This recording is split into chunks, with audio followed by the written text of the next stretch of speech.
Hey you guys, it is your girl AP and welcome to my channel.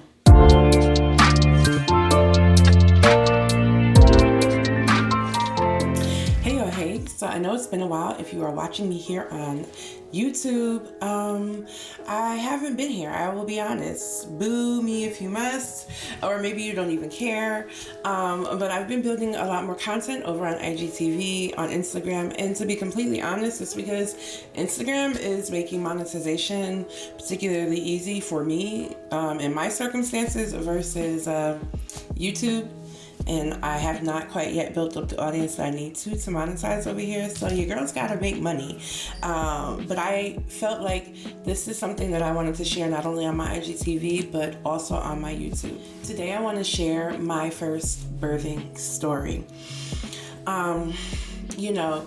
I have a lot of associates and friends who are currently pregnant with child and sharing their concerns, their fears, and their experiences in the health community. And specifically speaking to my plus size mamas, this story is really important. Trigger warning to anyone who's had a traumatic birthing circumstance. This may not be what you want to watch. And I just want to reiterate that again, I'm sharing this. It's not my first time sharing it, but this is kind of like my first time sharing it formally in such a much more public space that belongs to me. I want to start by saying that my whole existence in the healthcare system in America has been tainted by me existing in a marginalized body. And by marginalized, I mean I am a woman of color, I'm Black, I am a woman, and I'm also fat. And these three things played a really big role into what went wrong with my first birthing story. Now, to date, I have had 3 beautiful children. I'm forever grateful. Their ages are 18, 13, and 5. And I feel humbly blessed that Jehovah allowed for me to be able to bring forth such a beautiful gift of life. I was 18 when I gave birth to my first child. I was a teenager, essentially, despite the fact that I was an adult. I got pregnant when I was 17. I was on my mom's insurance, so we were going to Yale Hospital. We were with the Yale obstetrics and gynecology department because that was it. There was none other alternative. My mom actually worked for Yale, so Yale is where I was. Yale has a very prestigious name attached to it, so I felt really safe. It's Ivy League school. The hospital must be just as great. At the time, I think they had just kind of started doing like teaching programs, whatever the case. So the way it worked is that you had a rotating OB staff. You had your primary, but then probably within the last few weeks of your pregnancy, you would meet all the various OB doctors on the staff, because when you went into labor, you never really knew who was going to be available. So it was just really important that you got familiar with all the faces. Throughout my pregnancy, I would say it was pretty uneventful, to be quite honest. There were no real red flags. There was nothing to be concerned about. She was growing healthy. One of the concerns that we had was early on there was some bleeding, so there was it was a possibility that we had lost some pregnancies within it, like it could have been a multiple, but it was never really confirmed one way or another. But other than that, it was a healthy pregnancy. I did put on a lot of weight. And just to give you guys some background information, at that age, I was probably between 260, 270 at the time. So obviously overweight and obese by medical standards. However, it was not impairing my life. I was functioning. I was active. I walked, I jogged, I exercised, did all the things. I got on roller coaster rides, so on and so forth. My weight was not something that was impeding anything, but perhaps my fashion accessibility. So they did kind of begin that process of telling my mom, you need to watch what she's eating. She eats a lot. She must be eating a lot. She's putting on a lot of weight. My mom would tell them, not really. She doesn't really eat that much. She complains about being nauseous all the time. And the God's honest truth was, I had a lot of morning sickness that literally just was all over the place. Most significantly more in the evening, but during the day it would occur too. And then as your pregnancy grows and your stomach gets bigger and the baby takes up more space, it creates GERD, reflux, all that stuff. And I was dealing with that. So, and then I had a lot of food aversions when I was pregnant. Some things that I once loved were making my stomach turn, the smell of bacon, sausage, eggs, you name it. So it was not as if I was like constantly munching or eating any of those things. I was just putting on weight and they really didn't know why. Throughout that pregnancy, of course, I was given the gestational diabetes test where they have you drink the nasty, thick, soda tasting thing just to see if your sugar spikes. I did not have gestational diabetes, quite to their dismay.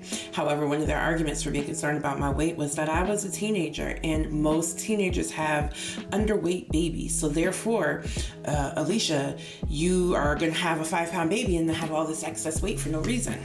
So you can imagine that being 18, I was already a teenager who had been dealing and grappling with my size forever, and always it being the subject matter of somebody's opinion or conversation. So it did not relieve my anxiety and it probably made it worse. However, I was due April 24th, I believe. April 24th was my original due date. About the end of April, I was not having this baby. She was not here yet. So the doctors were like, listen, it's guesswork. You really didn't know when your last period was. So the date of conception was really based on a guesstimate. And of course, the growth of the baby on the ultrasounds. And so they were like, you know, with first pregnancies, you can go up to 2 weeks overdue. If that is the case, we'll just induce you. Which, you know, by the time May 1st rolled around, I was ready to give birth to this baby. On May 3rd, I remember it so distinctly. I was having contractions. When the first contraction kind of hit, it felt very much like a Braxton Hicks, so I didn't really make too much of a big deal about it. But the evening before, I had passed my mucus plug, and I had showed it to my mom, and she's like, yeah, that's what it is, so just be on the lookout. That could mean that you're preparing for labor.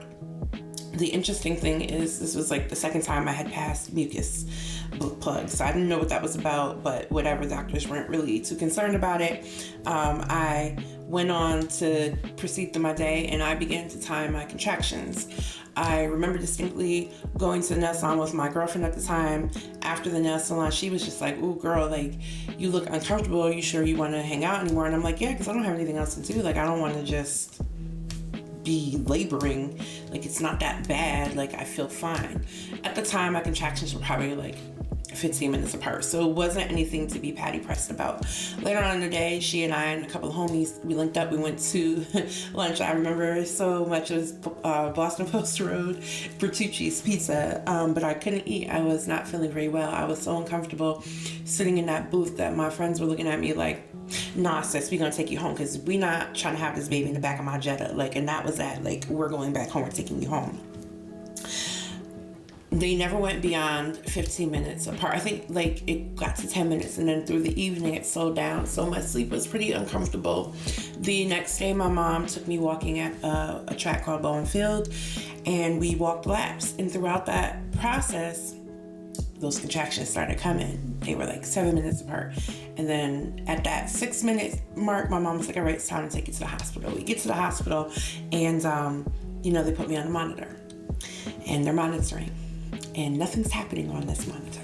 So they're like, Alicia, you're not in labor. Like, I know you want to be. I know this is really tough, but we're not seeing any contractions. Meanwhile, I'm like, but I'm in pain. You could see I was visibly uncomfortable. I felt away, so they sent me home.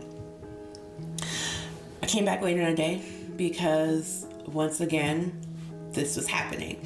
So around this time, it was probably 5:30. 5 o'clock, 5:30, they put me on a monitor again. Nothing happened. So finally, they're like, okay, we're going to send you in to see the OB who was on staff. The OB, she decided to do an ultrasound. She's looking at the ultrasound. She's like, baby looked like she doesn't have a lot of room in there. And she was like, your fluid is looking kind of low. Have you been leaking fluid? Now, me thinking that when your water breaks, it's going to be like in the movies, big gush, whatever. I said no, not realizing that I was feeling a little extra moist over the last couple of days, but I did not attribute it to it being my amniotic fluid. So I, of course, said, no, I don't think so. And so she said, well, here's what I want to do. Because you're at the 2-week mark, like you're practically there being 2 weeks overdue, we're just going to induce you. So what we're going to do is we're going to admit you. We're going to put this gel on your cervix. It's going to open you up. And in the morning, we'll dilate you. We'll get you induced into labor. I said, okay. I was feeling away because I felt strongly in my bones that I was in labor. But they kept dismissing me as being this teenager who didn't really know what she was talking about. And finally, the OB, she kind of looked at me and she saw my discomfort and she said, has anybody given you an internal exam yet? An internal exam is when they take their fingers and they go into the cervix to just kind of see if you've effaced, if you've dilated any. And I said, no, I haven't had one today. I had one like a couple days ago when I was here. And she said, okay, we're going to do that. She goes ahead, she pops the top on the hood, you know what I mean? And we find out that I'm 4.5 centimeters dilated, which means I was in active labor. So the doctor's kind of shocked and she's like, oh, well, yeah, you are in labor. Okay, well, this changes things. You're no longer going to be induced. You are in labor. So I'm like, oh, snap, it's go time. So like we get admitted. I call up baby dad and I'm like, I'm having the baby, so you want to get here or whatever. And my mom was with me the whole time. My sisters popped in and out. They got me settled. But there was something very distinct that happened. Throughout my process of my pregnancy, my mom was one of those women who had all 4 of her children, natural, no medicine, no medication, and had a vaginal birth. And so we had talked very openly about my birthing experience and what I wanted. And, my sisters had children by that point too, so I was well aware of how labor goes. Like, you walk around the hospital, sometimes you sit in the shower for the discomfort, you sit on the yoga ball, all of the things. And I got to my room, and immediately I was catheterized, put in the bed, and told, if you have to use the bathroom, put this bedpan underneath you. We're going to give you Pitocin. Now, at the time, I did not know nearly enough about birthing experiences and that way and what was wrong with that suggestion. And my mom really wasn't kind of like familiar what was wrong with what they were saying. So she didn't really speak up, and technically I was an adult, so she didn't really have a say. Any of those concerns had to come from me. I had to be the one to say, no, I don't want that. But I didn't know any better. And at the time, I had blind faith in my doctors because they're doctors. Why wouldn't they know what they're talking about? If you're not familiar, Pitocin is a synthetic version of a hormone that the body produces that helps with contractions. Now, meanwhile, throughout this time, they did put a monitor on me, but again, they weren't seeing my contractions. So they didn't really understand how I was dilated, because they're like, these contractions are not showing up. And so they're like, we're going to give you this Pitocin to increase your contractions. So I didn't bat an eye. I said, okay. So instead of walking the hospital, instead of doing the things, standing, squatting, things that would naturally encourage my body to labor, they drugged me. I don't know if any of you have ever had Pitocin, but let me be very clear about how painful Pitocin makes your contractions. It's almost unbearable. It started out and I felt them getting stronger. They felt like the contractions I were having, but they were even stronger. And I was immediately in discomfort. But I wanted to have a natural birth, so I didn't ask for an epidural right away. I was in tears, nearly. I felt like I had to poop. So they kept giving me this bedpan, and I'm like, I don't want a bedpan. I want to go to the bathroom. Like, I can't pee in this bedpan. And so they said, okay, fine, let her get up. They dragged my IV with me to the bathroom. I went to the bathroom, had to go get back in the bed. They're looking at the monitor, and again, nothing's happening, but you can visibly see my stomach contracting. It was peaking, okay? Every contraction I had, it was peaking. Now you could see that my stomach was clearly laboring, and the baby was trying to come make her way down. So they go and they do another internal. I'm about 5 centimeters dilated at this point, about 5.5. And they're like, okay, it's been a few hours. Like, this is weird.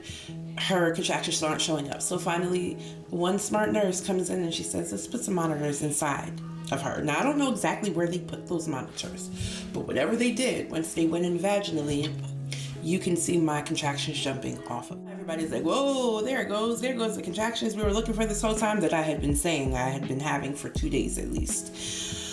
So I'm still at 5.5 centimeters hours later. I asked for an epidural.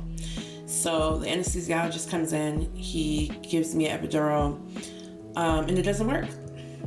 And he's like, are you sure you're feeling pain or are you feeling pressure? I said, this is pain. I know pain. This is not pressure. He pats me on my head like I'm a puppy. And it's like, oh, pipe down, calm down. You'll be fine. This is not that big of a deal. Sir, you are never going to know what labor feels like. How are you going to tell me this is not a big deal? I'm proceeding to tell him, this is pain. I know pain. And I'm like, I know that this didn't work because my right leg is numb, but nothing else is. So he had literally given me the epidural, had done it the wrong way, so that I was still contracting and feeling it, but my right leg was numb. It's about 11 o'clock at night now, and they go to do my internal and find out that my labor is not progressing anymore. In fact, I had gone from 5.5 centimeters back to about 4.5, and they're like, whoa, that's not good. So then they're thinking that baby's trying to move backwards. They don't really know, but they can see that her heart rate is just jumping all over the place. Baby's heart rate is in distress, and they're like, we got to take the baby out now. In an instant, while I'm screaming at this point, cussing at the top of my throat, trying to tear baby dad's hair out, yelling at everyone in the room because I was in that much pain, I went from thinking I was having a vaginal birth to now I'm preparing to have an emergency C-section. I knew very vaguely what a C-section was. I had read it briefly in this book my mom had given me, what to expect when you're expecting, but there was not a lot of conversation about what it was, besides sometimes you have to have your baby surgically. At that point, you could have told me I was dropping my baby on a crater in Mars and I would have been with it because I just wanted her out of me at this point. After they rushed in with documents, they want me to sign papers. And in my mind, I don't even care about signing papers. I just want to have this baby. So I'm throwing my signature on papers, and then I'm still having to wait until the one OB on hand finishes delivering the baby down the hall. So I'm uncomfortable. I'm ready to die. So eventually they get me prepped and they get me to the OR. And so they're talking me through things, but I don't really understand everything that they're saying to me. They're just like, we're going to do this, we're going to do that, we're going to give you spinal, you're going to feel numb, you're going to go, you won't feel anything from the waist down, we're going to catch you, blah, blah, blah. Now, I allowed my baby father to be in the room because at the time I thought like, well, he should be here. This is his child. When really I should have asked for my mom, but that's a whole different story. But whatever they gave me was not right for my body, because instead of it just numbing from the waist down, your girl stopped breathing. That's right. I was so numb that I couldn't feel myself breathing. I was so numb and so drugged that I was ready to go to sleep. I was tired. I was exhausted. I had been laboring. But every time I went to sleep, I would begin to flatline. So they started panicking. They're like, keep her awake, keep her awake. They have my baby dad trying to talk to me to keep me awake because they were afraid that I was going to die. I don't really have a great concept of time or any of those things or what happened because, like I said, I was drugged up. Eventually she's born. I heard this loud screaming cry from her. I knew she was okay and she was all right. They take her, they go to where, and they're like, oh, her APGAR is great, blah, blah, blah. I don't know what any of that means. I'm on my way down. I don't even remember anything else.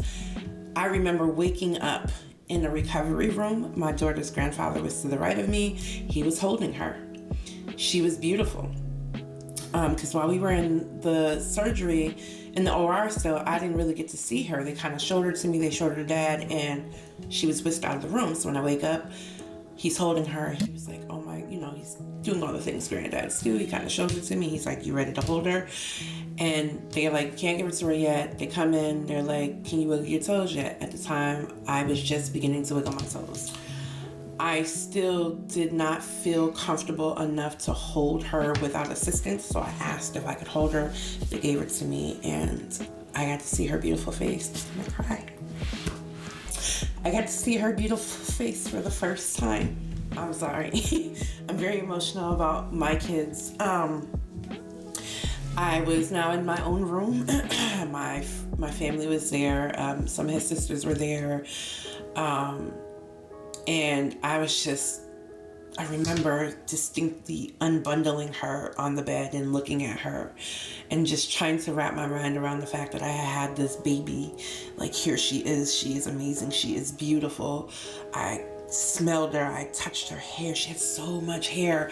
I counted her fingers and her toes, and I was so in love with her. In the same breath, I felt very, very disconnected from her. Like, there's this thing, this is this thing that's been inside of me for the last 42 weeks, and I couldn't get it together. I was, they were still pumping me full of pain meds, and that pain med was morphine.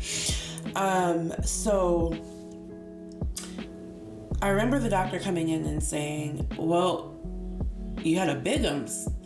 And I'm like, a bigums? But like, you had a big one. And I'm like, well, she was 22 inches long, 9 pounds, 1.5 ounces. 9 pounds of baby. And I just kept thinking to the fact that they kept telling me I was going to have this really tiny baby and this underweight baby because I was a teenager, but I was eating too much. That's why I was putting on all the weight. My next few days in the hospital are kind of a blur. I only remember certain things and only know that certain people were there because there's photographic evidence. Otherwise, I was really, really out of it. And that was because of the morphine. Eventually, they took me off the morphine. They switched me to something else, and I got to go home. I went home with my baby. They did, however, close me up with staples, and I went home with staples still in my gut, and they told me I would come back in a few days and they would take them out. I was fine, as fine as I could be after such a traumatic experience, but before I knew it, I was just super tired because baby was crying, baby was an eater, and I was not producing enough breast milk apparently. Certain things to know about breast milk production.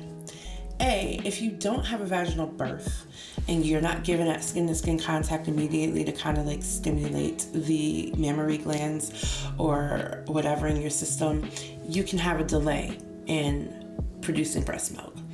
No one said that to me. And the other aspect is when you have thyroid disease, it can inhibit your breast milk production.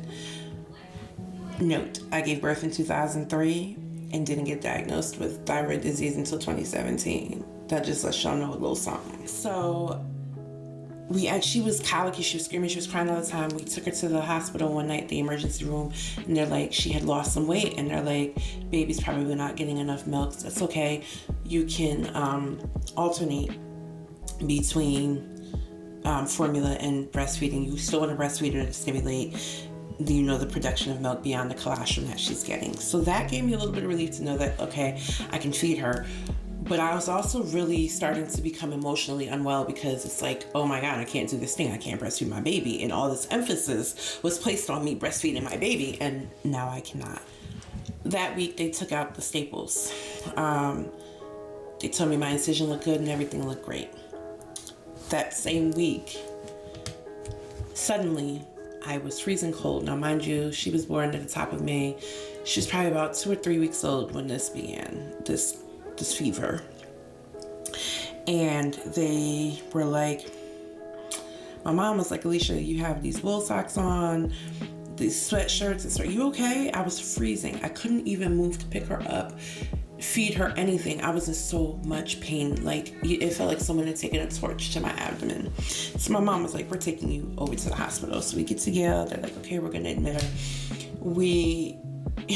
I'm sitting on the exam table, and all of a sudden, my breast milk comes in. It's pouring out of me. I'm crying dramatically. The nurse is like, it's okay, you're going to be fine.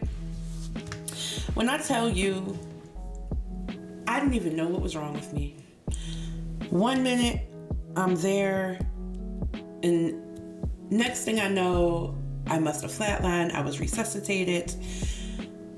When I woke up, everything was normal and fine. And I was hooked up to an IV. I was told I was being given fluid, antibiotics, and I could go home in a couple of days. I don't know what they told my mother. My mom doesn't even really remember what they told her. She said, I think they just said you had some sort of infection. I don't know where the infection came from. So at some point they sent me for a CT scan or MRI because they wanted to look at my lungs because it sounded like I had fluid in my lungs. I didn't. They were concerned about pneumonia, which can sometimes happen after, a surgery. The sad thing was, because they were pumping me full of drugs, I could not breastfeed her. I had to pump and dump. My mom was responsible for taking care of her during that time that I was in the hospital, and therefore she was being bottle fed, and by the time I got out, she no longer wanted to breastfeed. Broke my heart. As time went on, I was dealing with a severe depression. Nobody knew I was depressed. Nobody had discussed postpartum depression with me.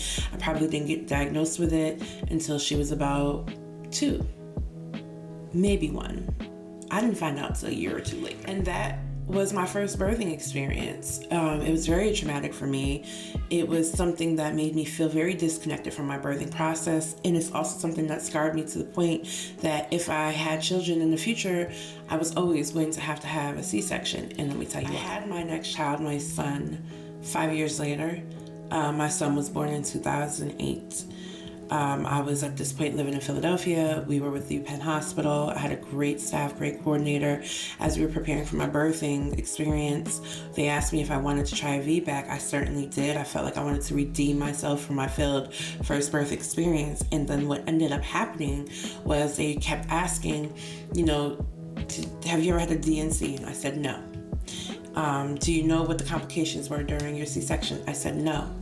And they said, what hospital did you have your baby at? We need to pull your records so we can kind of figure out if you're going to be allowed to VBAC or if you're going to require a C-section again. I signed all of the release forms, the authorizations. The coordinator tried to reach Yale. First, they told them we had no patient by that name. The coordinator was like, sounds shady. Do you have a birth certificate? I'm like, yeah, I do. Birth certificate states where the child was born. She said, okay. Eventually, around 37 to 38 weeks, they sent those records to the hospital. I remember sitting in this little cramped office with the coordinator, and she's reading through my paperwork. And as she's reading, her eyes just keep getting bigger and bigger and bigger. And I'm like, what is going on? She said, Miss Flowers, you said you had never had a DNC, but clearly it says here you had a DNC. And I said, no, I did not. I would have known if I had a DNC. And for those of you who don't know, a DNC is a dilation and Cuthridge. It's when they go in and they scrape the lining of the uterus. And she said, did you know that you had one because they left placenta in your uterus after surgery? I did not. So as we're reading through the records, we learned a few things. The first one being that infection that nobody wanted to tell me was brought on by retained products of conception. They had left placenta behind in the uterus, and it started to break down. And I was lucky it did not turn to sepsis and kill me. They did a DNC, and they could have just told me. And I would have understood, but it was almost like if they told me, they would have to tell me why I had it, and I would have had grounds to sue. And it's also important to note that they didn't send those records until the statute of limitation was up almost to the date. So I no longer could sue Yale. And we learned that they had overdosed me on the drug at the time, whatever the anesthesiologist used to put me down for surgery, which is why I had difficulties staying awake and started flatlining during surgery. As she began to read the records of the things that happened to me, I was floored. But it's important that I needed to know that I had a DNC because DNC can weaken the wall of a uterus. And if I had been allowed to labor with my second child, it could have ruptured and I could have died. So needless to say, I was scheduled for a C-section.